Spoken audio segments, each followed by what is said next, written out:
Estimados compañeros integrantes de este selecto grupo, es un privilegio volver a saludarlos y en esta oportunidad continuar con nuestros temas de estudio. Estamos abordando los temas correspondientes a los órganos de control que establece el Estado de Guatemala o que están instituidos ya en el Estado de Guatemala. Nos corresponde finalizar esta parte del programa de curso con dos instituciones. Sin embargo, les vamos a dar unas pinceladas al final respecto de una tercera institución que considero oportuna analizar. Hoy vamos a hablar entonces, compañeros, de la Superintendencia de Administración Tributaria, SAT, y también vamos a hablar del Registro Nacional de las Personas, RENAP, y en un apartado especial al finalizar vamos a hablar un par de minutos acerca del registro de la propiedad, siempre en el esquema ya acostumbrado y también conforme al resumen que en su oportunidad les fue remitido como texto guía de este curso. Empecemos entonces analizando a la Superintendencia de Administración Tributaria. Hasta 1997, compañeros, la recaudación de tributos, la recaudación de toda clase de impuestos, estuvo a cargo de la Dirección General de Rentas Internas. Es más, todavía algunos le llaman rentas internas a la SAT. Sin embargo, en 1997, a raíz de los acuerdos de paz, recordemos que los acuerdos de paz fueron firmados en 1996, a raíz de esos acuerdos de paz se estableció que era oportuno, en uno de los acuerdos de paz se plasmó que debía crearse una entidad que tuviera a su cargo toda la recaudación tributaria del país, esto para lograr optimizar los recursos estatales y de alguna manera tener fuentes de financiamiento para que el Estado funcione adecuadamente. Pues como compromiso de país, en esa oportunidad se adquirió crear una nueva entidad y esa entidad es la Superintendencia de Administración Tributaria que inició sus actividades en febrero de 1998. Estamos hablando de aproximadamente 22 años de funcionamiento de la SAT. Definamos entonces con este marco de antecedentes, definamos entonces ¿qué es la Superintendencia de Administración Tributaria? También conocida como SAT, compañeros, es una entidad descentralizada del Estado de Guatemala que tiene autonomía total, cuyo objeto es ejercer con exclusividad las funciones de recaudación y administración tributaria contenidas en la República de Guatemala. En palabras sencillas, es el recaudador de impuestos del Estado de Guatemala. Esa es la definición doctrinaria. Ahora veamos qué dice la ley al respecto. La ley orgánica de la SAT es el decreto, lo vamos a ver acá, 1-98 del Congreso de la República, y la ley orgánica de la SAT establece en su artículo 1, se crea la Superintendencia de Administración Tributaria como una entidad estatal descentralizada que tiene competencia y jurisdicción en todo el territorio nacional para el cumplimiento de sus objetivos. Tendrá las atribuciones y funciones que le asigna la presente ley. Goza de autonomía funcional, económica, financiera, técnica y administrativa, así como personalidad jurídica, patrimonio y recursos propios. Entonces tenemos que la SAT recauda los tributos, recauda toda la materia impositiva de este país. Es su función principal. Definición doctrinaria, definición legal. Ahora veamos ¿qué hace SAT? ¿Cuáles serán sus funciones principales? Artículo 3 de la ley orgánica nos regula algunas, o bueno, nos regula todas, para bien decir. Vamos a enmarcar quizá las más trascendentales a criterio de este servidor. Por favor, entonces dentro de nuestro marcaje de leyes vamos a marcar el artículo 3 literal A, que se refiere a ejercer la administración del régimen tributario, es decir, aplicar la legislación tributaria, la recaudación, el control y fiscalización de todos los tributos internos y todos los tributos que gravan el comercio exterior. Literal B, administrar el sistema aduanero de la República. Literal D, organizar y administrar el sistema de recaudación, cobro, fiscalización y control de tributos a su cargo, mantener y regular los registros, promover y ejecutar las acciones administrativas, literal E. Literal G, presentar denuncia, convocar la persecución penal o adherirse a la ya iniciada por el Ministerio Público en los casos en que se encuentren en trámite procesos de investigación o procesos penales por indicios de comisión de delitos y faltas contra el régimen tributario. También la literal I, considero que es oportuna realizar con plenas facultades por los medios y procedimientos legales, técnicos y de análisis que estime conveniente las investigaciones necesarias para cumplir sus fines. Literal J, establecer normas internas que garanticen el cumplimiento de las leyes. Literal K, asesorar al Estado en materia de política fiscal y legislación tributaria. Literal N, promover la celebración de tratados y convenios internacionales para el intercambio de información. Literal P, administrar sus recursos, se refiere a nombrar a su personal también, ¿verdad? Y la literal X, que se refiere a todas las atribuciones que las leyes o demás leyes en el país le otorguen a esta entidad. Ahora, veamos cómo se integra SAT. ¿Cuál es la estructura organizacional de la Superintendencia de Administración Tributaria? Encontramos en primer lugar, compañeros, al directorio. Es la autoridad máxima. Lo vamos a ir definiendo dentro de esta clase. Sin embargo, marquémoslos en este instante. Directorio, que usted la encuentra regulada del artículo 7 al artículo 21 de la Ley Orgánica de la SAT. El Tribunal Administrativo Tributario y Aduanero, que usted encuentra en el artículo 21 bis, 21 ter, 21 quater, 21 quinquis y 21 sexies. El superintendente, que usted encuentra del artículo 22 al artículo 29, siempre de la Ley Orgánica. Y los intendentes, que usted encuentra en el artículo 30 y 31 de esta misma norma legal. Ahora, la SAT no solo se rige por su ley orgánica, también se rige por su reglamento. El reglamento de SAT está contenido, compañeros, en el acuerdo de directorio número 7-2007, que está también al final de su ley orgánica de SAT.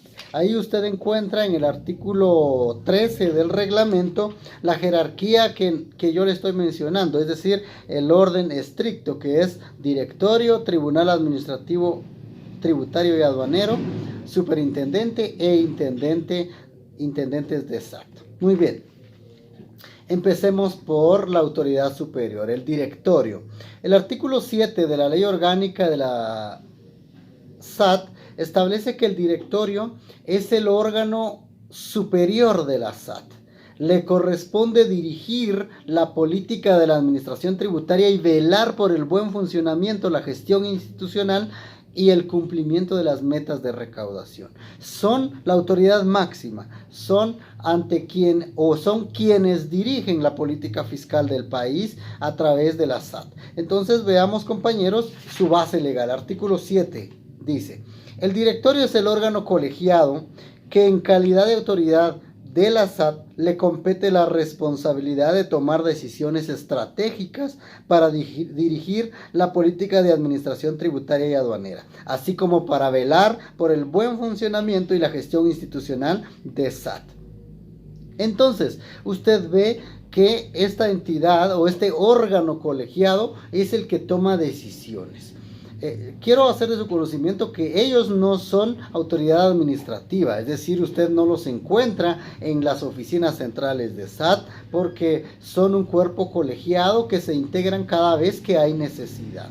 Es decir, está compuesto por distintas personas de distintos sectores, en este caso sociales e institucionales. Si yo le estoy diciendo esto, deberíamos de ver entonces quiénes integran el directorio. Artículo 8 de la Ley Orgánica de SAT. Dice: el directorio se integra de la siguiente forma. En forma ex oficio, es decir, de oficio, el ministro de Finanzas Públicas. Usted nota entonces, el ministro de Finanzas Públicas tiene a su cargo, obviamente, el Ministerio de Finanzas Públicas. No obstante, la ley también le otorga la facultad de ser integrante del directorio de SAT. Entonces él va a permanecer en su ministerio y se va a reunir eventualmente cuando haya necesidad de hablar temas de SAT. El ministro de Finanzas Públicas, quien lo preside, es decir, que no solo es integrante del directorio, sino que además es el presidente del directorio de SAT. Y dice, su suplente será el viceministro de Finanzas que él designe. Aparte del ministro de Finanzas, también integran el directorio 2 miembros nombrados por el presidente de la República de una lista de candidatos propuesta por la comisión de postulación que se establece en esta ley. El presidente de la República debe nombrar 2 representantes que, como su nombre lo dice y valga la redundancia, lo van a representar en el directorio de SAT. Son representantes del presidente ante la SAT. Estas 2 personas las va a elegir el presidente de una nómina que le va a presentar una comisión de postulación. Ojo, estas son las 2 únicas personas que deben pasar por la comisión de postulación, porque el ministro, no importa, sea quien sea, él va a integrar el directorio de SAT. 2 personas representantes del presidente entonces, y una 4ª persona que es el superintendente de administración tributaria, quien participará con voz pero sin voto, y quien actuará como secretario del directorio. Su suplente será el intendente que él designe. Muy bien, para finalizar este tema del directorio o los integrantes del directorio, para bien decir, veamos, compañeros, que hay una comisión de postulación. Hay 2 personas que deben ser electas por una comisión de postulación. Y otra vez nos sirve entonces nuestra ley de postulación que nosotros ya conocemos, en donde hay un grupo de personas que se encargan de calificar, de recepcionar expedientes, establecer cronogramas y por último establecer una nómina final que se le va a presentar al presidente. Pues bien, ¿quiénes integran esta comisión de postulación? La comisión de postulación se integra por el ministro de Finanzas Públicas, que también es parte del directorio, pero ahora él va a ser parte de la comisión de postulación. Un decano de las facultades o escuelas de ciencias económicas de las universidades legalmente autorizadas para operar en el país. Recordemos que hemos hablado en otras oportunidades que los decanos de las universidades están organizados de tal suerte que entre ellos se asignan distintas funciones. Usted ya vio en este marco de leyes que tienen varias funciones, integran varias comisiones de postulación. Pues bien, van a nombrar a un representante que va a ser parte de la comisión para elegir a los 2 integrantes del directorio de SAT. Un decano de las facultades o escuelas de ciencias jurídicas y sociales de las universidades legalmente autorizadas legalmente autorizadas para operar en el país. Insisto, nosotros estamos en todo, compañeros, porque ahí está otra vez nuestra gloriosa Facultad de Ciencias Jurídicas y Sociales representada. El presidente de la Junta Directiva del Colegio de Profesionales de las Ciencias Económicas. El presidente de la Junta Directiva del Colegio de Contadores Públicos y Auditores y el presidente de la Junta Directiva del Colegio de Abogados y Notarios de Guatemala. Es decir, estas personas integran entonces la comisión de postulación que va a elegir a la nómina de los representantes del directorio de la SAT. Compañeros, esta comisión de postulación va a elegir 6 candidatos. Estos 6 candidatos se le van a presentar al presidente y el presidente va a elegir a los 2 miembros que lo van a representar a él en el directorio de SAT. Les vuelvo a repetir, el ministro de Finanzas Públicas de oficio debe ser integrante del directorio y el superintendente de SAT debe ser también de oficio integrante del directorio. Solamente 2 representantes del presidente son los que pasan por la comisión de postulación. Para que estas 2 personas integren el directorio deben cumplir ciertos requisitos: ser guatemalteco, mayor de 40 años, de reconocida honorabilidad y capacidad profesional, encontrarse en el uso de sus derechos civiles, profesional acreditado en el área económica o jurídica, o sea que puede ser usted, ¿no? Usted abogado, haber ejercido la profesión por lo menos 5 años, si es auditor, 5 años de haber sido auditor; si es contador, 5 años de haber sido contador; si es abogado, 5 años de haber sido abogado; acreditar la experiencia, sus antecedentes penales y policíacos y si fuere solicitado por la Comisión de Postulación su finiquito correspondiente. Eso lo encuentra usted en el artículo 13 de la Ley Orgánica de SAT, en donde establece los requisitos para integrar el directorio. Muy bien. El procedimiento que va a utilizar la comisión de postulación, si usted nota, está allá en la ley de comisiones de postulación, pero además está en el artículo 12 de la ley orgánica de SAT, en donde establece cuál va a ser el procedimiento que debe pasar la persona que quiera integrar el directorio de SAT. Ahora, ¿qué hace el directorio? ¿Cuáles son sus funciones principales? Veámoslas, por favor, compañeros, en el artículo... Aquí lo tenía marcado.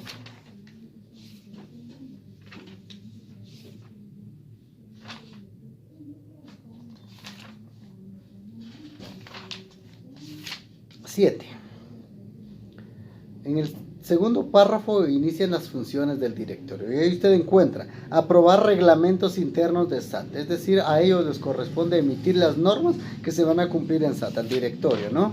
Literal B, nombrar y remover al superintendente, así como aprobar la designación del sustituto del superintendente. Literal C, nombrar y remover a los integrantes del Tribunal Administrativo Tributario y Aduanero. En síntesis, estos dos incisos lo que le están dando a entender es de que ellos nombran al personal que va a trabajar en SAT.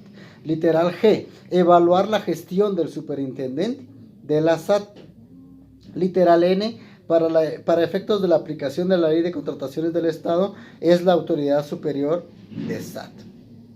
Es decir, el directorio, en palabras sencillas, es la autoridad máxima en SAT. Se integra por el ministro de Finanzas Públicas, 2 representantes del presidente y el superintendente. Muy bien. Ahora, ellos van a sesionar y yo les he repetido en reiteradas ocasiones. Es el trabajo que todos quisiéramos porque decidimos cuándo reunirnos y cuánto ganar. Eso lo regula el artículo 19-21 de la Ley Orgánica de SAT porque establece que ellos van a decidir cuándo van a tener sesiones y también en concepto de dietas cuánto van a devengar por el servicio que están prestando siendo integrantes del directorio de SAT. Si quiere lo vemos, artículos 19 y 21 establece entonces, las sesiones ordinarias y extraordinarias del directorio serán convocadas por su presidente. El directorio sesionará válidamente con la asistencia del ministro de Finanzas Públicas. Uno de los 2 miembros a que se refiere la literal B del artículo 8 de esta ley, el superintendente, tomará decisiones por mayoría y en su caso por unanimidad.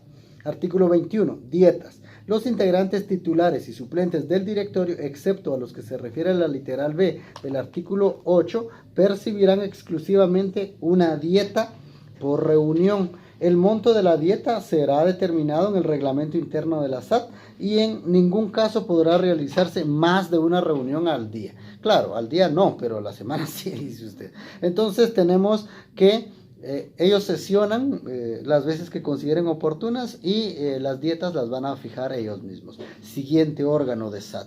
Muy bien, es el Tribunal Administrativo Tributario y Aduanero. Compañeros, este Tribunal Administrativo Tributario y Aduanero es de reciente creación. De hecho, si usted va conmigo a la ley orgánica, va a ver que empezó a funcionar en el 2017. Hasta antes de esta reforma de ley, únicamente estaba el superintendente, era el siguiente órgano. Ahora no. Ahora crearon un tribunal con el objetivo de unificar criterios para resolver conflictos legales que se planteen ante la Superintendencia de Administración Tributaria.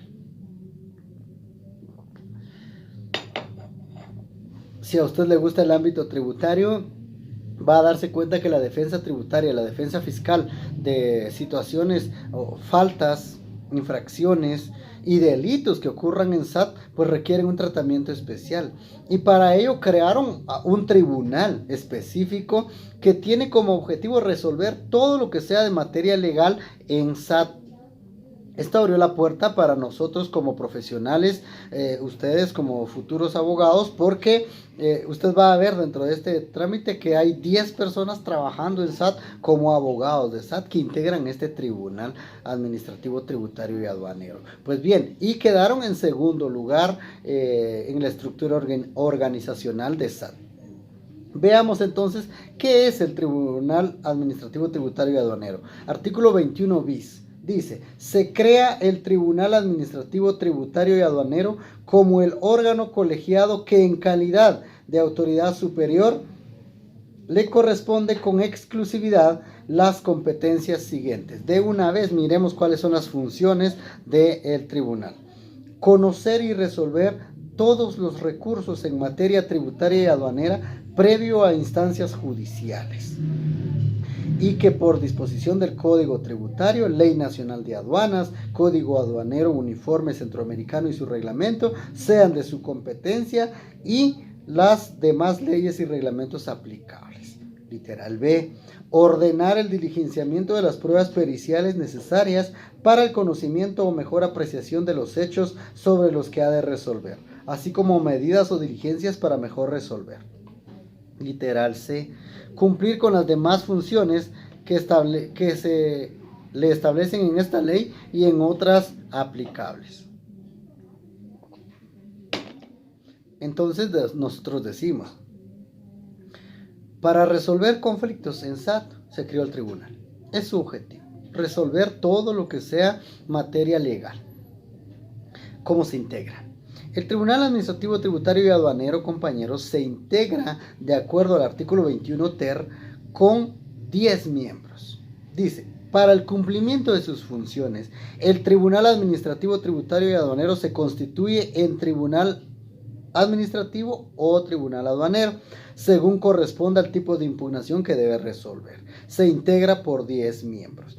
Y para ser parte de este tribunal debe ser guatemalteco, mayor de 30 años, de reconocida honorabilidad, encontrarse en el ejercicio de sus derechos ciudadanos, ser profesional universitario colegiado activo, haber ejercido la profesión por lo menos 5 años, acreditar experiencia en materia tributaria, no haber sido condenado por delitos tributarios y no ser pariente de los integrantes del directorio de SAT. Entonces, estos son los requisitos. Ahora, ¿cuánto tiempo va a estar un miembro del Tribunal Tributario y Aduanero? Artículo 21 quater. Ejercerán su cargo por un periodo de 8 años y podrán reelegirse una sola vez por un nuevo periodo de 8 años. Note qué interesante, ¿no? Usted va a ser contratado en SAT por 8 años y puede seguir 8 años más. 16 años trabajando materia fiscal en SAT. Qué interesante. Es el órgano más reciente creado en este órgano de recaudación de impuestos de que estamos hablando. Por supuesto que de acuerdo al artículo 21 quinquis, el Tribunal Administrativo Tributario y Aduanero se reúne, al igual que el directorio, en forma colegiada. Es decir, no tienen una oficina tampoco en SAT, sino que se reúnen cada vez que hay impugnaciones. En la primera reunión de cada año calendario, dice el artículo 21 quinquis, el Tribunal Administrativo Tributario y Aduanero elegirá dentro de todos sus miembros a un presidente, quien tendrá la facultad de convocar a las sesiones de trabajo y llevar el registro de las actas relacionadas con las reuniones. La presidencia se alternará entre los miembros del Tribunal Administrativo Tributario y Aduanero que sean abogados y notarios, sin permitir reelecciones consecutivas, y atenderá las disposiciones del Código Aduanero Uniforme Centroamericano y su reglamento. Note entonces que tenemos al directorio, al Tribunal Administrativo Tributario y Aduanero, y ahora tenemos a un tercer órgano. El tercer órgano es el superintendente. Esa es la jerarquía, compañeros. Artículo 22 de su ley orgánica de SAT nos indica lo siguiente. El superintendente de administración tributaria, que en esta ley también se denomina el superintendente, tiene a su cargo la administración y representación general de la SAT y le corresponde con exclusividad las atribuciones siguientes. hace un momento le indiqué que el directorio no es una autoridad administrativa, son autoridad superior, son los jefes si usted los quiere llamar, pero ellos no permanecen en las oficinas. El Tribunal Administrativo Tributario y Aduanero también son una entidad colegiada, son un órgano superior, pero ellos no ejercen funciones administrativas. Si usted nota, ellos resuelven todo lo que es litigioso en SAT. Y el directorio dicta las medidas, ordena el funcionamiento, dicta reglamentos para que funcione bien la SAT, pero ninguno de estos dos órganos ejerce funciones administrativas. Ninguno está en SAT todos los días. El superintendente sí. El superintendente es el administrador de toda la organización estructural de SAT. De tal manera, compañeros, que es el representante legal de SAT. Ahora, ¿quién lo nombra? Pues por lógica, diría usted, las autoridades superiores. Dice el artículo 23. Para refiriéndose a las atribuciones, pero quisiera ver primero su nombramiento. Artículo 24, compañeros. El superintendente será nombrado por el directorio para un periodo de 5 años. El directorio realizará una convocatoria pública y la elección atenderá a razones fundadas en méritos de capacidad, idoneidad y honradez. Y ahí, trae todos los requisitos. Artículo 25 dice: para que usted sea superintendente guatemalteco, mayor de 30 años, de reconocida honorabilidad, encontrarse en el goce de sus derechos civiles, ser profesional acreditado en licenciatura o posgrado en el ámbito económico, jurídico o financiero. Otra vez nosotros aparecemos ahí, ¿verdad? Podríamos ser superintendentes de SAT. Haber ejercido las profesiones cualquiera de las mencionadas por lo menos 5 años y acreditar capacidad y conocimiento en el ámbito tributario, aduanero, legal, financiero, administrativo. Nombrado por el directorio, entonces. Representa a SAT. 5 años en su función, es lo más importante que tenemos que ver. Ahora, ¿qué hace el superintendente? Lo encontramos entonces ahora sí en el artículo 23. Función o atribuciones. Son atribuciones del superintendente de SAT cumplir y hacer cumplir las leyes y reglamentos que se dicten en materia tributaria y aduanera. Literal B, que es muy importante. Ejercer la representación legal de la SAT, la cual podrá delegar conforme a lo que establece esta ley.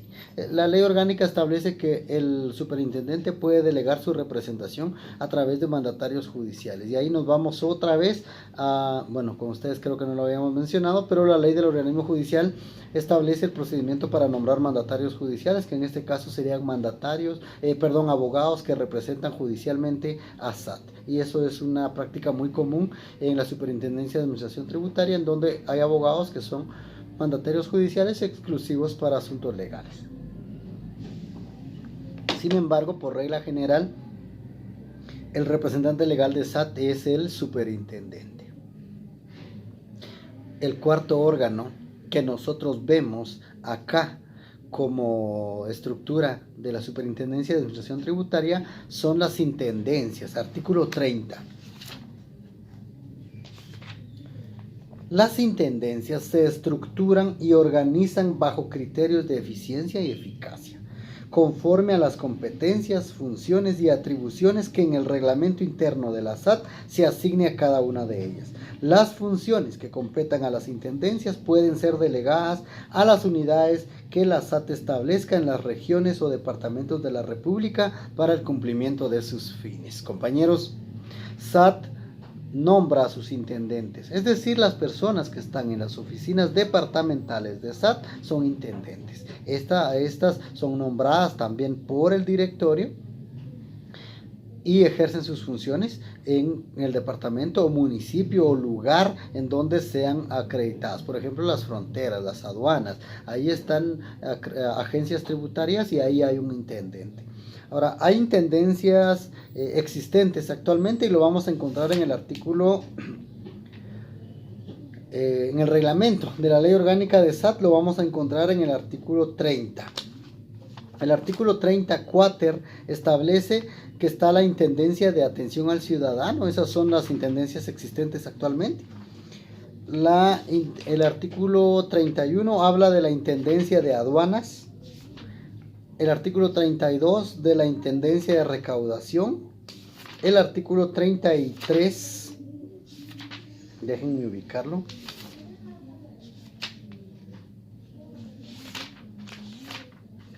Habla de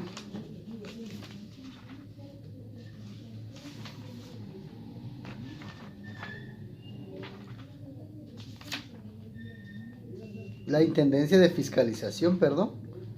El artículo 34 de la Intendencia de Asuntos Jurídicos. Tengo que encontrar el artículo 35 que está suprimido. Muy bien, entonces serían las únicas intendencias las que se regulan. El artículo 34, el artículo 31, artículo 32, artículo 33 y artículo 34. Si usted nota en el reglamento, estos artículos son del reglamento de la ley de SAT, compañeros. Ahí usted nota cuál es la función de cada una de estas intendencias y que operan en distintos lugares de la República. Para el cumplimiento de sus fines, la Superintendencia de Administración Tributaria, compañeros, ha creado oficinas tributarias departamentales, como la que tenemos nosotros acá en Santa Cruz del Quiché, que atiende a todo el departamento de Quiché. Esa es una oficina tributaria departamental.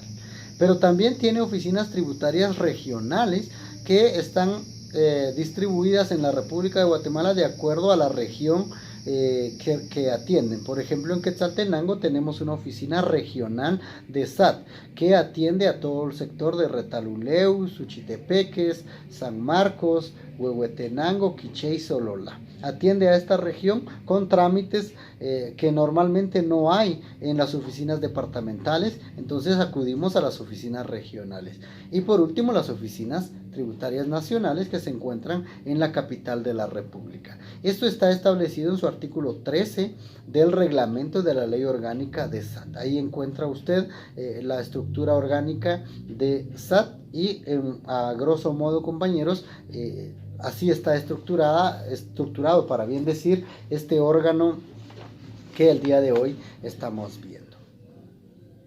El siguiente órgano sería el Registro Nacional de las Personas. Compañeros, la Constitución Política de la República de Guatemala, en el artículo 2, me recuerdo yo, lo vamos a leer de una vez, ¿sí? Establece los deberes del Estado. Y dice, es deber del Estado garantizarle a los habitantes de la República la vida, la libertad, la justicia, la seguridad, la paz y el desarrollo integral de la persona.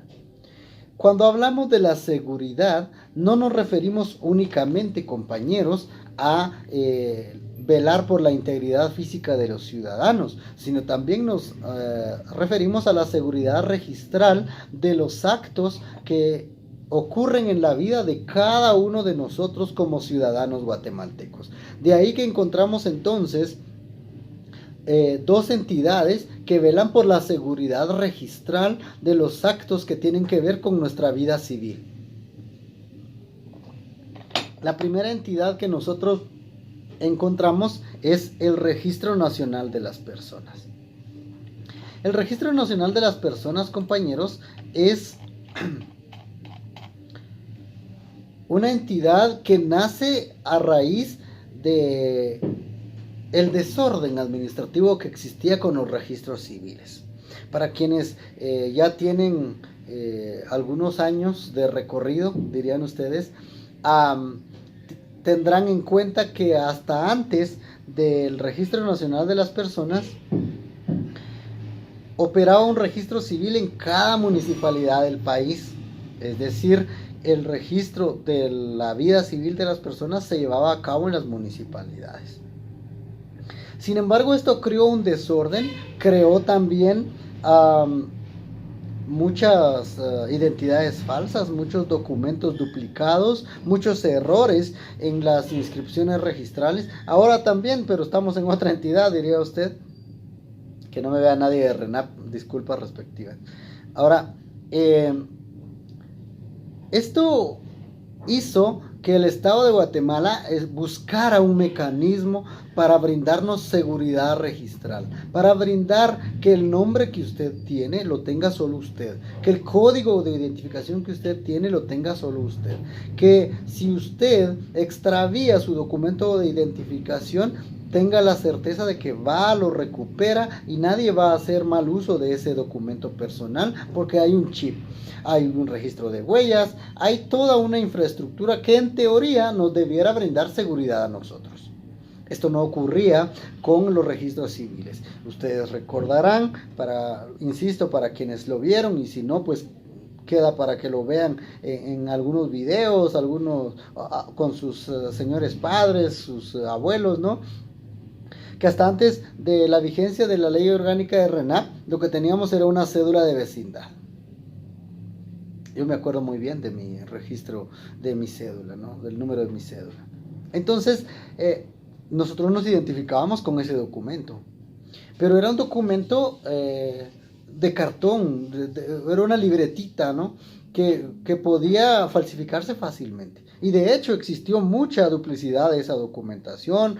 No había problema en que si usted lo extraviaba se lo daban, incluso usted lo podía conseguir con algún amigo, ¿no? Que le falsificara esa cédula. Eso dio mucha inseguridad registral.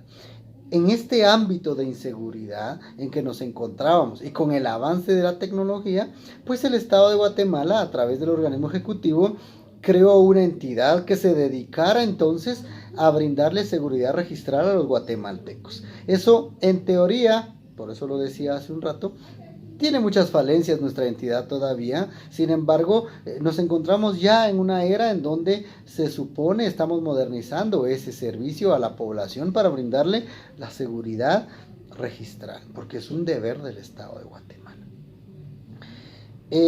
Encontramos entonces que toda esta institución, es decir, el Registro Nacional de las Personas, fue regulada en el decreto 90-2005, de fecha 14 de diciembre de 2005. En el 2006 empezó a funcionar el Registro Nacional de las Personas, pero la cédula de vecindad todavía se siguió usando hasta 2013. Usted va a ver que en 2013 todavía hay documentos, hay contratos, hay actos en donde yo comparecía con cédula de vecindad. A partir de ese año ya no es posible identificarnos con cédula de vecindad porque es un documento que está en desuso. Lo conservaremos para la historia, para alguna actividad meramente académica, pero ya no es útil para poder identificar a los ciudadanos guatemaltecos. No obstante, entonces empezó a funcionar el Registro Nacional de las Personas en el año 2006, la cédula de vecindad desapareció definitivamente, por lo menos legalmente, del ámbito social en el año 2013. Definamos entonces, compañeros, al Registro Nacional de las Personas. También es conocido como RENAP. Es la entidad encargada de organizar y mantener el registro único de identificación de las personas naturales e inscribir todos los hechos y actos relativos al estado civil desde el nacimiento del individuo hasta su muerte. Desde 2009 emite el documento personal de identificación en reemplazo de la cédula de vecindad que dejó de usarse oficialmente en el año 2013. Le explico. En el 2006 empezó a funcionar RENAP. Sin embargo, la transición entre cédula y DPI llevó varios años, casi que 7 años. En el 2009 empezaron a emitir documentos personales de identificación, pero la cédula todavía se siguió usando. Se resistía a morir la cédula de vecindad y dejó de usarse oficialmente en el año 2013. Veamos la definición legal que establece nuestra ley orgánica en el artículo 1. Creación. Se crea el Registro Nacional de las Personas en adelante RENAP, como una entidad autónoma de derecho público, con personalidad jurídica, patrimonio propio y plena capacidad para adquirir derechos y contraer obligaciones.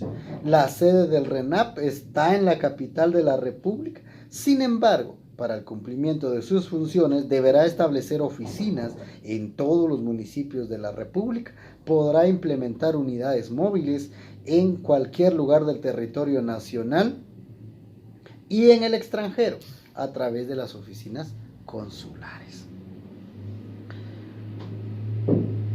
Veamos cómo se organiza RENAP, cuál es la estructura orgánica de este Registro Nacional de las Personas. Los vamos a enumerar como ha sido costumbre, ¿no? Y luego los vamos a analizar brevemente cada uno. El directorio, otra vez, SAT directorio, RENAP directorio, ¿no? Ya tiene usted la idea de entonces qué es el directorio. El directorio que se regula del artículo 9 al artículo 16 bis de la Ley Orgánica de RENAP. El director ejecutivo, que usted lo encuentra en el artículo 17 al artículo 22 de la Ley Orgánica de RENAP. El consejo consultivo, que usted lo encuentra en el artículo 23 al 30 bis de la Ley Orgánica de RENAP. Las oficinas ejecutoras, que ustedes los encuentran en el artículo 31 al 41 del RENAP, y las direcciones administrativas, que las encuentra en el artículo 42 al 47. Muy bien, iniciemos con la autoridad máxima, el directorio. Artículo 9 de la Ley Orgánica de RENAP establece lo siguiente, compañeros. Bueno, la estructura que les acabo de mencionar está en el artículo 8, ahí lo puede marcar usted. Ahora analicemos brevemente cada una. Directorio. El directorio es el órgano de dirección superior del RENAP y se integra con 3 miembros. Se lo defino. El directorio es la autoridad máxima del Registro Nacional de las Personas. Es de carácter colegiado y se encarga de tomar las decisiones y la política registral que debe imperar en el territorio de la República. ¿Quiénes integran el directorio? Lo integran 3 personas. Un magistrado del Tribunal Supremo Electoral, ¿se acuerda que ya vimos a los magistrados? Pues uno de ellos va a integrar el directorio de RENAP. El ministro de Gobernación, sea quien sea. Y C, un miembro electo por el Congreso de la República. Acá no hay comisiones de postulación, compañeros. Acá el Congreso se reúne, el Pleno del Congreso se reúne y elige a alguien que lo va a representar al Congreso ante el directorio de RENAP. 3 personas, sencillito, ¿no? Un magistrado del Tribunal Supremo Electoral, el ministro de Gobernación y un representante del Congreso. ¿Cuánto tiempo van a estar en sus funciones? Lo establece también el artículo 9. Dice, ejercerán sus funciones 4 años.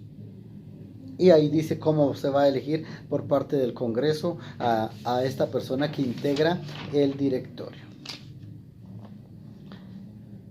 Hay ciertos requisitos para ser parte del directorio. Aunque si usted nota, si es el ministro, pues no tendrá que cumplir requisitos, está nombrado. Si es el magistrado, pues es magistrado, no va a tener ningún inconveniente. Sin embargo, el representante electo por el Congreso sí debe cumplir algunos requisitos. Artículo 10, calidades. El miembro del directorio electo por el Congreso de la República debe llenar las siguientes calidades: ser guatemalteco, ser profesional universitario colegiado y deberá acreditar 10 años de experiencia en el ejercicio de la profesión y acreditar experiencia no menor a 10 años en sistemas informáticos y ser de reconocida honorabilidad. Sencillo, no hay ningún inconveniente, que podemos ser también parte del directorio de RENAP, diría usted, ¿verdad? Ve que hay mucha área laboral para nosotros los abogados. Y en esa idea es que usted se está preparando. Muy bien. ¿Quién es el presidente del directorio? Artículo 11. Preside el directorio el magistrado del Tribunal Supremo Electoral y las decisiones del directorio serán adoptadas por la mayoría de sus miembros. Le vuelvo a repetir, estas funciones del directorio, al ser colegiadas, se pagan mediante cesión por el sistema de dietas. Nuevamente, le insisto, ellos mismos deciden cuánto van a devengar en concepto de dietas y el periodo de reuniones. Eso está en su artículo 13, desde el artículo 12, artículo 13 y artículo 14 de la Ley Orgánica de RENAP. ¿Qué hace el directorio? ¿Cuáles son sus funciones? Artículo 15 dice, y vamos a marcar las más importantes, literal A, definir la política nacional en materia de identificación de las personas. G, emitir y aprobar los reglamentos pertinentes para el adecuado y eficiente funcionamiento de los sistemas integrados del registro civil de las personas. Literal H, conocer en calidad de máxima autoridad los recursos administrativos contenidos en la Ley de lo Contencioso Administrativo. Literal L, autorizar al director ejecutivo a través de resolución adoptada en la sesión correspondiente para que delegue temporal y específicamente su representación en uno o más funcionarios de la institución. Literal N, establecer registros civiles en los municipios que se vayan creando. Y literal P, autorizar la prestación de servicios por parte del RENAP al sector público y privado que permitan acceder a la información relativa a nombres y apellidos, código de identificación, fecha de nacimiento, sexo, vecindad, estado civil, ocupación, profesión u oficio, nacionalidad, fecha de defunción en su caso. Es la autoridad máxima. En consecuencia, le corresponde dictar la política registral del país. El artículo 16 nos habla de que pueden ser cesados de sus puestos por cuestiones lógicas, por renuncia, por muerte, porque fueron condenados por algún delito, porque son declarados interdictos o incapaces, usted dirá, ¿verdad? En el caso del magistrado y el ministro, cuando terminen su cargo, y por incumplimiento de sus metas. El siguiente órgano que vamos a analizar va a ser el del director ejecutivo. Le mencioné en el órgano anterior que el directorio no ejerce funciones administrativas, solamente es la autoridad superior, pero no está en RENAP, no está ahí físicamente presente en esa entidad para dictar o para ejercer labores administrativas. El director ejecutivo sí, veamos. Disculpen, tengo un poquito de problema con la garganta, por eso estoy ingiriendo líquidos, diría usted. Artículo 19 de la Ley Orgánica de RENAP establece lo siguiente. El director ejecutivo del RENAP es nombrado por el directorio para un periodo de 5 años, pudiendo ser reelecto. Para desempeñar el cargo de director ejecutivo se requiere ser guatemalteco, poseer título universitario en una de las siguientes profesiones. Y adivine, ahí sí no está. Ah, sí estamos. No podemos ser entonces directores ejecutivos de RENAP. Ser colegiado activo, demostrar experiencia 5 años en sistemas informáticos y ser de reconocida honorabilidad. Marque usted como importante el artículo 19, autoridad administrativa. El director ejecutivo es el superior jerárquico administrativo del RENAP, ejerce la representación legal y es el encargado de dirigir y velar por el funcionamiento normal e idóneo de la entidad. Veamos algunas de sus funciones. Usted las encuentra en el artículo 20, marque la literal A, que se refiere a cumplir y velar porque se cumplan los objetivos de la institución, cumplir con los mandatos del directorio, asistir a las sesiones del directorio. Usted ya se dio cuenta que es parte también del directorio. Someter para su aprobación al directorio los reglamentos internos y sus modificaciones, literal H. Nombrar al personal, es el encargado de nombrar todo el personal de RENAP. Firmar contratos para adquirir bienes y literal L, imponer y aplicar sanciones administrativas. Nombra al personal, lo despide y también lo sanciona si fuera el caso. Es el jefe administrativo. Si bien el directorio era la autoridad superior, el jefe administrativo va a ser el director ejecutivo de RENAP. Muy bien. Siguiente órgano, compañeros. Serían entonces el Consejo Consultivo. Artículo 23 de la Ley Orgánica nos habla del Consejo Consultivo. Es un órgano de consulta y de apoyo al directorio y al director ejecutivo. y estará integrado por los delegados siguientes. Les voy a ser muy sincero, nunca he escuchado que el Consejo Consultivo tenga alguna injerencia en la labor del RENAP, sin embargo, ahí está regulada. Muy bien. ¿Quiénes integran el Consejo Consultivo? Un miembro electo por los secretarios generales de los partidos políticos, debidamente inscritos en el registro correspondiente. ¿Por qué? No me pregunte. La ley así lo establece. ¿Por qué un secretario general de un partido político asesora a RENAP? El legislador tendrá sus razones, ¿no? Un miembro electo por los rectores de las universidades del país. Un miembro electo por las asociaciones empresariales de comercio, industria y agricultura. El gerente del Instituto Nacional de Estadística, INE, y un delegado de la Superintendencia de Administración Tributaria, nombrado por el directorio de SAT.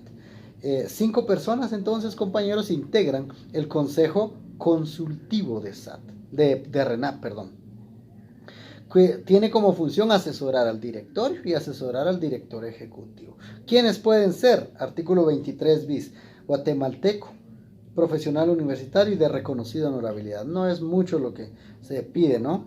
Y tiene algunas funciones plenamente establecidas.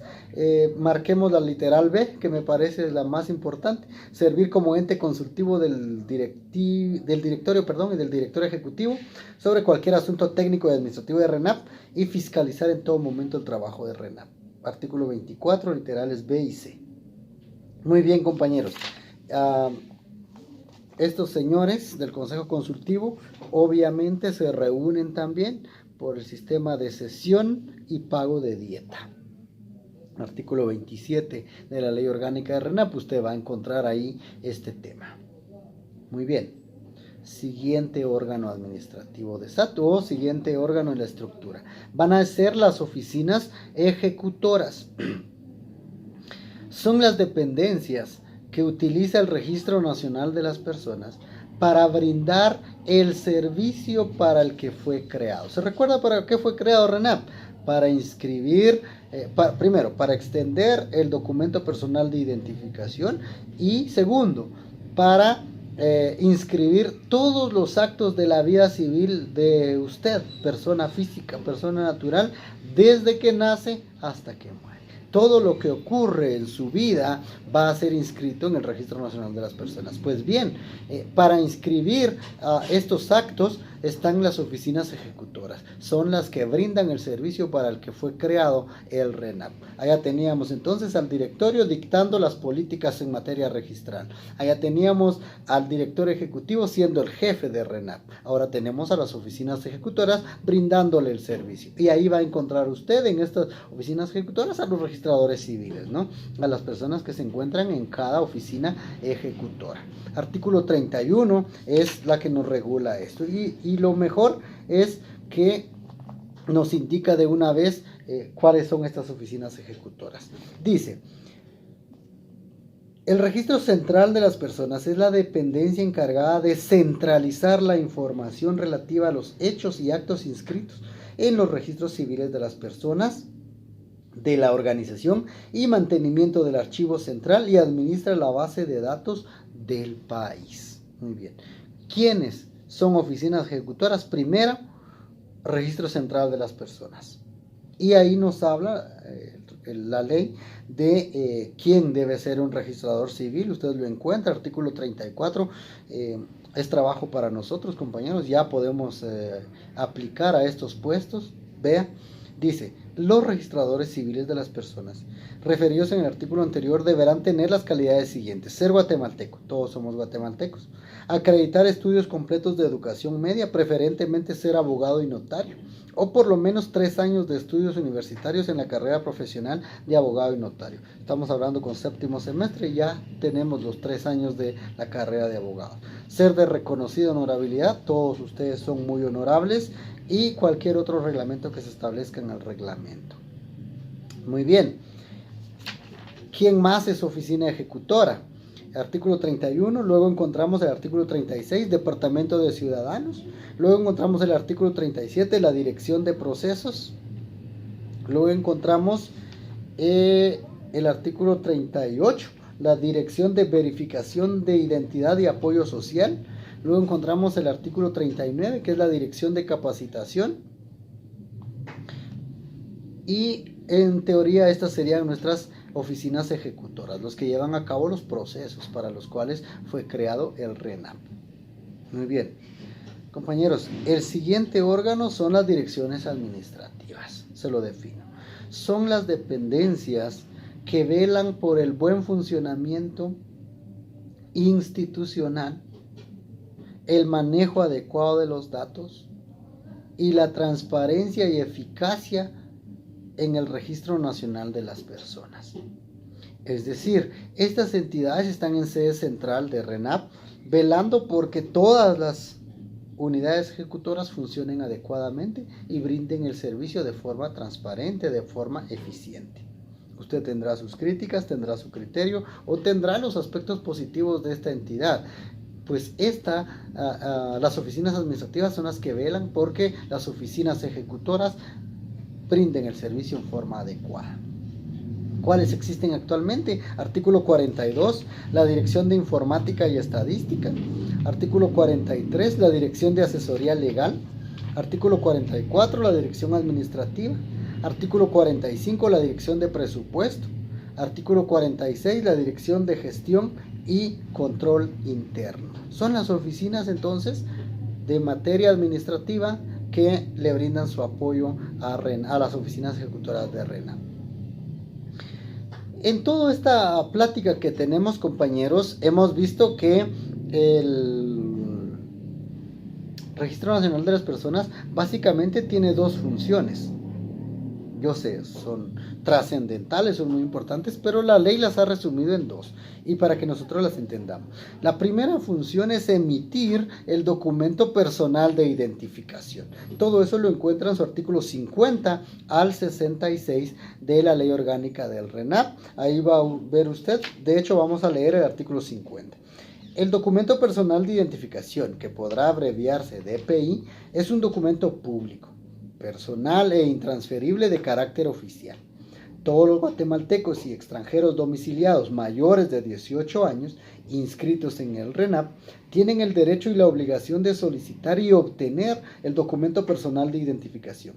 Constituye el único documento personal de identificación para todos los actos civiles, administrativos y legales y en general para todos los casos en que por ley se requiera identificarse. Es también el documento que permite al ciudadano identificarse para ejercer el derecho al sufragio. El reglamento respectivo regulará lo concerniente al DPI. En todo este articulado, del artículo 50 al 66, usted encuentra contenido de DPI, forma de solicitarlo, reposición, costos de DPI y qué aspectos, qué datos, lo del chip, y todo lo que ahí se establece, ¿no? Del 50 al 66 regula entonces todo el contenido del documento personal de identificación. El artículo 67 nos habla de la segunda función que tiene el Registro Nacional de las Personas. ¿Se acuerda cuál era la segunda función? Registrar todos los actos de la vida civil de los ciudadanos desde que nace hasta que muere. Todo. Muy bien. Emite el documento personal de identificación y registra todos los actos de la vida civil.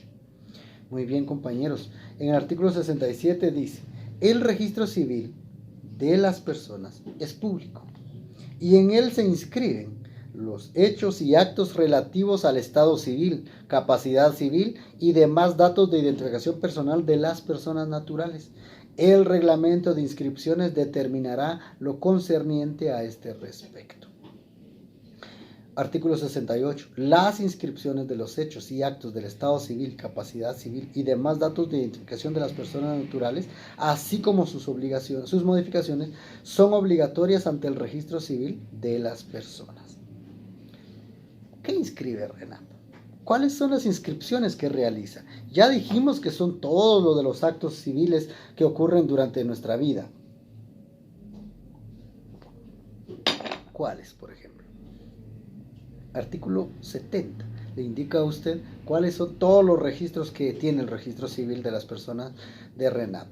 Los nacimientos, los matrimonios y uniones de hecho, las defunciones, las resoluciones judiciales de ausencia y muerte presunta, sentencias que impongan suspensión o pérdida de patria o potestad o que los rehabiliten, resoluciones que declaren nulidad e insubsistencia del matrimonio, unión de hecho, el divorcio, separación y reconciliación, los cambios de nombre e identificaciones de persona, las resoluciones que declaren la determinación de edad, el reconocimiento de hijo, las adopciones, las capitulaciones matrimoniales, las sentencias de filiación, los extranjeros domiciliados, la resolución que declare la interdicción transitoria o permanente, la designación, remoción, renuncia del tutor, protutor y guardadores, la declaración de quiebra y rehabilitación y en general cualquier acto que modifique el estado civil y capacidad de las personas. Compañeros, usted nota que el Registro Nacional de las Personas entonces tiene todo un conglomerado de funciones que se resumen en estas dos: emitir el documento personal de identificación y registrar todos los actos de su vida civil. Para que usted pueda inscribir cualquiera de sus actos civiles, la ley le regula un plazo. Artículo, ya lo tenía aquí marcadito, 84 de la ley orgánica de RENAP regula que las inscripciones usted las debe hacer en el plazo de 30 días desde que ocurrió el acto que quiere inscribir. Esto entonces nos da un panorama general de lo que es ley orgánica de SAT y ley orgánica del Registro Nacional de las Personas. Es importante mencionarle a usted, previo a finalizar este estudio, que el Registro Nacional de las Personas está instituido, está funcionando en todos los municipios de la República, pero además tiene delegaciones en las entidades y en lugares que según convenio institucional se lo permite. El directorio realiza convenios con varias instituciones a efecto de que se permita una delegación del RENAP en ciertas entidades. Pensemos en los hospitales, por ejemplo, hay delegaciones de RENAP. En el Ministerio de Relaciones Exteriores hay delegación del RENAP. En la Dirección General de Migración hay delegación de RENAP. En las aduanas hay delegación general de RENAP. Es decir, donde el directorio establezca convenios, ahí funcionan delegaciones de RENAP, pero por obligatoriedad deben estar en todos los municipios de la República. Me recuerdo, en este momento me estoy acordando que también en MAICOM, en donde emiten las licencias, también hay delegación de RENAP, y así sucesivamente, Registro General de la Propiedad, y así varias entidades en donde según convenio se permite que haya delegación de RENAP. Esto para facilitarle a usted todo el tema registral en cuanto a usted como persona natural. No obviando que las personas jurídicas se inscriben en el registro de personas jurídicas del Ministerio de Gobernación. Por eso que solo hablamos el día de hoy de personas naturales o personas físicas. Según nuestro contenido de curso, también tenemos que mencionar otro tema referente al Registro General de la Propiedad. Compañeros, el Registro General de la Propiedad lo podemos definir como la institución pública en la que se inscriben todos los documentos que contienen actos y contratos jurídicos relativos a las personas con relación a los bienes muebles o inmuebles identificables, con el fin de darles la certeza de su bien, la certeza del bien que están poseyendo y que debe ser regulada en el estado de Guatemala. Este tema es más del ámbito civil y usted ya cursó todo un curso de Derecho Civil. Sin embargo, vamos a hablar brevemente, en un par de minutos, de esta entidad. El Registro General de la Propiedad está regulado en el artículo 1124 de su Código Civil y ahí dice literalmente: el Registro de la Propiedad es una institución pública que tiene por objeto la inscripción, anotación y cancelación de actos y contratos relativos al dominio y demás derechos reales sobre bienes inmuebles y muebles identificables, con excepción de las garantías mobiliarias que se constituyan de conformidad con la Ley de Garantías Mobiliarias. Entonces, compañeros, vemos nosotros que no solo existe un registro que inscribe los actos de nuestra vida civil, sino también hay un registro que inscribe los actos que tienen que ver con personas naturales, pero en relación a los bienes muebles o inmuebles identificables. ¿Cuál es el marco jurídico de el Registro General de la Propiedad? Primero vemos la norma constitucional. El registro de la propiedad está regulada en el artículo 230 de la Constitución, cuando dice: el registro general de la propiedad deberá ser organizado a efecto de que en cada departamento o región que la ley especifique se establezca su propio registro de la propiedad y el respectivo catastro fiscal. Entonces, compañeros, vemos nosotros que desde la Constitución se regula esta entidad. Ahora, ¿tiene ley orgánica? No, no tiene. El Registro General de la Propiedad no tiene una ley orgánica, sino que está constituida su funcionamiento, o fundamentado, para bien decir, su funcionamiento desde el artículo 1124 hasta el artículo, a ver, déjenme ver acá en mi Código Civil.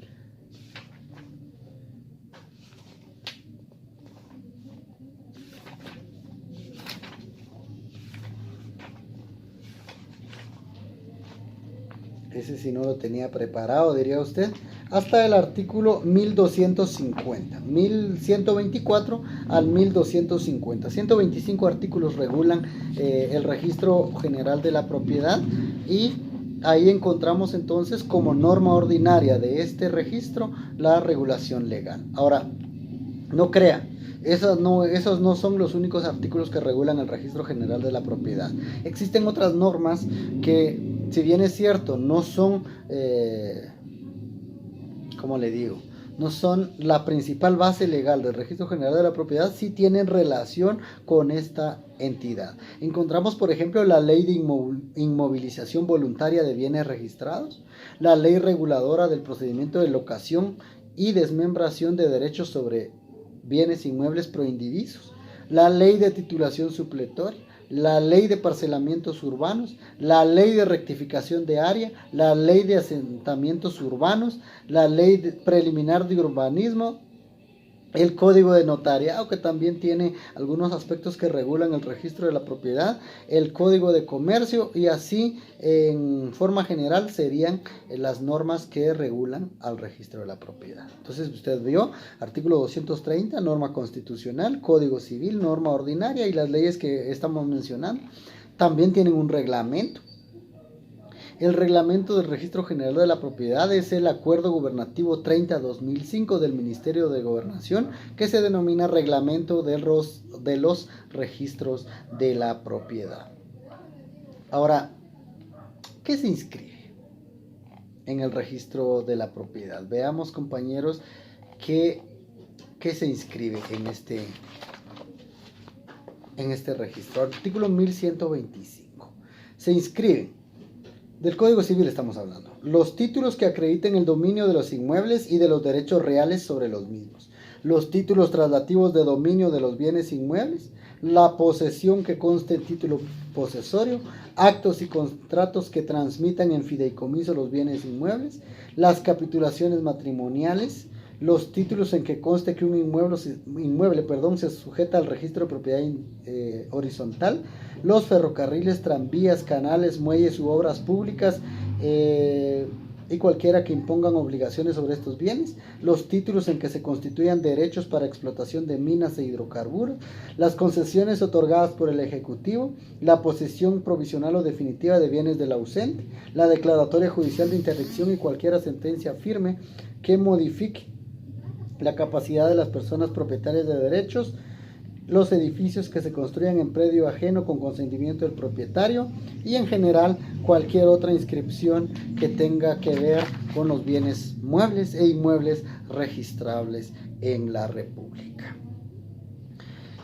Si bien es cierto, la norma constitucional establece que debe establecerse un registro en cada lugar del país, compañeros, actualmente el Registro General de la Propiedad solo tiene dos sedes. El registro de la propiedad, el registro central de la propiedad, que tiene su sede en la ciudad capital de Guatemala y que atiende a los departamentos de Guatemala, Zacatepeques, Chimaltenango, Santa Rosa, Jutiapa, Jalapa, Zacapa, Chiquimula, El Progreso, Izabal, Escuintla, Petén, Alta y Baja Verapaz. Estos lugares llevan su control de sus bienes inmuebles en el registro central que se encuentra en Guatemala. Ahora, existe un segundo registro, quizá el nombre no debiera ser segundo registro, en realidad es uno solo el registro, solo que es una sede que está en otro lugar. Sin embargo, así está determinada como segundo registro de la propiedad, que se ubica en la ciudad de Quetzaltenango. Y este atiende a una región del país, específicamente a los departamentos de Retaluleu, Suchitepeques, Totonicapán, Huehuetenango, Quiché, Sololá, San Marcos y obviamente Quetzaltenango. Estos llevan a cabo el control de los bienes de los ciudadanos guatemaltecos y se encargan, al igual que el Registro Nacional de las Personas, de brindarle la seguridad registral de los actos de la vida civil, de los actos de dominio y de posesión de bienes inmuebles de todos los ciudadanos guatemaltecos.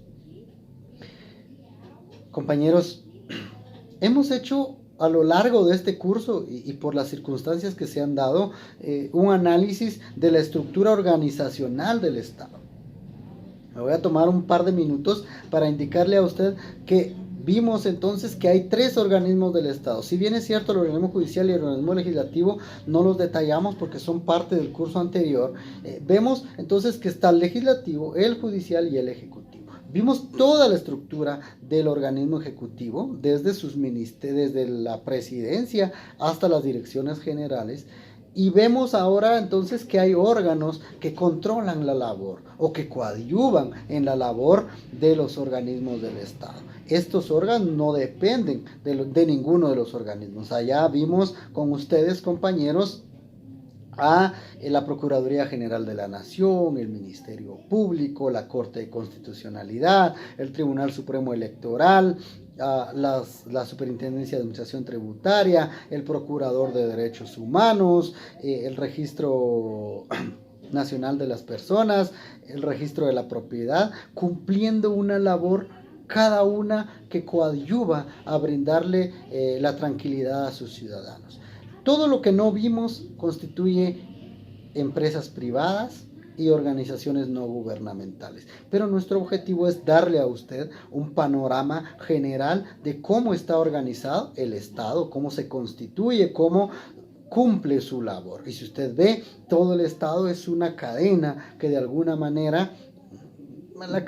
Lo de la cadena quizá no va con nuestros términos jurídicos, pero es una estructura debidamente acreditada que en teoría y en definitiva debiera llevarle a usted la tranquilidad de que su permanencia, su vida en el Estado de Guatemala se va a llevar a cabo de acuerdo a los principios fundamentales del derecho y brindándole a usted lo que en definitiva es el bien común. Nos queda con ustedes ver lo relativo a los bienes del Estado, la adquisición de bienes, la venta de bienes y en general algunos aspectos que nos toca ver con ustedes. Así que los invitamos para seguir siendo parte de este curso y en su oportunidad pues poder compartir en forma personal. Que estén muy bien, un saludo cordial y pues...